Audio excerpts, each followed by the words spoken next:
देकर पानी भरता है और वहाँ से चला जाता है। राधा, जो हम सब गांव वालों ने मिलकर तालाब खोदा था, मुखिया जी ने अब उस पानी भरने पर रोक लगा दी है। मुखिया ने कहा है कि अगर पानी चाहिए तो तुम्हें इस पानी की कीमत चुकानी होगी। यह मुखिया अपने आप को समझता क्या है? देख लेना, एक दिन इसके पापों का अंत जरूर होगा। हम गरीबों की इसे एक दिन हाय जरूर लगेगी। इतनी गर्मी में गरीबों से पानी के पैसे लेता है। देख लेना, एक दिन यह मुखिया बूंद बूंद पानी को तरसेगा। नहीं राधा, ऐसा मत कहो। कोई हमारे साथ बुरा करता है, इसका मतलब ये तो नहीं कि हम भी उसके साथ बुरा ही करें। ऊपर वाला सब देख रहा है। सबको सबकी कर्मों की सजा जरूर मिलती है। मुखिया को भी उसकी किए की सजा एक ना एक दिन जरूर मिलेगी। एक दिन गांव में एक नया व्यक्ति आता है और तालाब के पास पानी पीने की कोशिश करता है। ये तालाब तो काफी बड़ा है, यहाँ से पानी पी लेता हूँ, प्यास बहुत लगी है। तुम कौन हो? नमस्ते, मैं एक यात्री हूँ और बहुत प्यासा हूँ, बस थोड़ा पानी पीने के लिए रुका हूँ। यहाँ पानी पीने के लिए रुक गए? यहाँ पानी पीने के लिए पैसे देने होंगे। लेकिन पानी पर तो सभी का हक है, ये तो सरकारी तालाब है, पानी के लिए पैसे क्यों देने पड़ेंगे? ये सरकारी तालाब नहीं, ये हमारा तालाब है। यहाँ पानी पीना है तो पैसे देने होंगे, नहीं तो चलते बनो, मुझे कानून मत सिखाओ। यह मेरा इलाका है और यहाँ मेरे नियम चलते हैं। अगर तुम्हें पानी पीना है तो पैसे दो, वरना चलते बनो।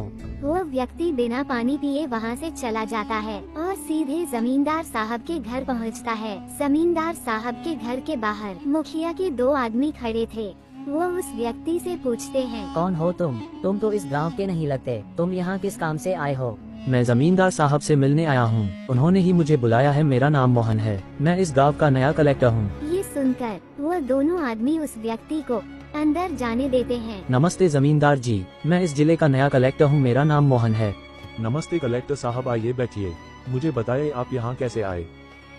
जमींदार साहब, मैं यहाँ एक गंभीर समस्या के बारे में बात करने आया हूँ। मैं गांव के तालाब पर गया था और प्यास लगने पर पानी पीने की कोशिश की, लेकिन मुझे पानी पीने से मना कर दिया गया और पानी पीने के लिए पैसे मांगे गए। क्या ऐसा किसने किया? वहाँ मौजूद एक व्यक्ति ने मुझे साफ मना कर दिया और कहा कि बिना पैसे दिए पानी नहीं मिल सकता। तालाब का पानी तो सबके लिए मुफ्त है, ये बहुत गलत है। मुझे माफ कीजिए कलेक्टर साहब, मैं तुरंत इस मामले की जांच करूंगा। जमींदार साहब गुस्से में बाहर खड़े मुखिया के दोनों आदमी को अंदर बुलाते हैं। हमारे गांव में यह क्या चल रहा है? तुमने मुझे इसकी खबर क्यों नहीं दी? मैंने तुम दोनों को किस लिए काम पर रखा है? अब तुम सीधे सीधे ये बताओ कि यह जो कलेक्टर कह रहे हैं क्या ये सच है? कलेक्टर साहब का कहना है कि हमारे गाँव के तालाब पर गाँव के लोगों से पानी के पैसे लिए जा रहे हैं। सच सच बताओ मुझे। जमींदार की फटकार से वह दोनों आदमी सब उगल देते हैं। जी जमींदार साहब, वह मुखिया हरिलाल जो गांव वालों से पानी भरने के पैसे ले रहे हैं, हमने उन्हें बहुत समझाने की कोशिश करी, लेकिन वह नहीं माने। उस मुखिया हरिलाल की इतनी हिम्मत, उसने मेरे पीठ पीछे गांव वालों के साथ ऐसा व्यवहार किया। जाओ मुखिया को अभी बुला कर लाओ और हाँ, साथ में सारे गांव वालों को भी एकत्रित करके यहाँ लाओ। थोड़ी देर में मुखिया के साथ ही सारे गांव वाले भी जमींदार साहब के घर पहुंच जाते हैं। गांव वालों, आज मैंने आपको एक जरूरी मुद्दे पर चर्चा करने के लिए बुलाया है। हमें पता चला है कि तालाब के पानी के लिए आपसे पैसे वसूले जा रहे हैं, क्या ये सच है? हाँ सरपंच जी, यह सच है। हमें हर बार पानी भरने के लिए पैसे देने पड़ते हैं। हमारे साथ बहुत गलत हो रहा है सरपंच जी, हम पहले से ही मुश्किल में हैं और यह नया नियम हमारे लिए बहुत भारी पड़ रहा है। मुखिया, तुम्हें क्या कहना है? क्या ये सच है कि तुमने पानी के लिए पैसे वसूले? तभी मुखिया का ध्यान उस व्यक्ति के पास जाता है जिसे मुखिया ने पानी पीने से मना कर दिया था। अरे यह व्यक्ति यहाँ क्या कर रहा है? अच्छा, तो इसी ने लगाई है मेरी शिकायत, देख लूंगा इसको तो। बोलो हरिलाल, ये सब क्या चल रहा है? सच का तो मुझे पता चल ही गया है, लेकिन एक बार यह मैं तुम्हारे मुँह से सुनना चाहता हूँ। जमींदार साहब, मैंने ये सोचा था कि इससे गांव के विकास के लिए पैसे जमा होंगे, लेकिन अगर यह गलत है तो मुझे माफ कर दीजिए।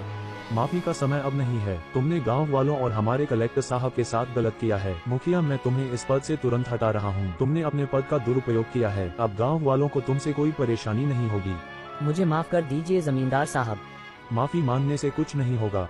अब से तुम इस पद पर नहीं रहोगे और गाँव के किसी भी फैसले में तुम्हारा कोई अधिकार नहीं होगा। जमींदार साहब, हमें तो लगता था कि ये तालाब सभी के लिए है, लेकिन मुखिया जी ने इसे अपनी संपत्ति ही बना लिया है। गांव वालों, मुझे अफसोस है कि आपको ऐसी कठिनाइयों का सामना करना पड़ा। मैं आपको आश्वासन देता हूं कि आगे से ऐसा कोई अन्याय नहीं होगा। तालाब का पानी अब सभी के लिए मुफ्त होगा। धन्यवाद जमींदार साहब, आपने हमें न्याय दिलाया। गांव वाले ये जानकर खुशी खुशी अपने काम में वापस लौट जाते हैं कि अब उन्हें तालाब के पानी के लिए कोई भुगतान नहीं करना पड़ेगा और उसके साथ कोई अन्याय नहीं होगा।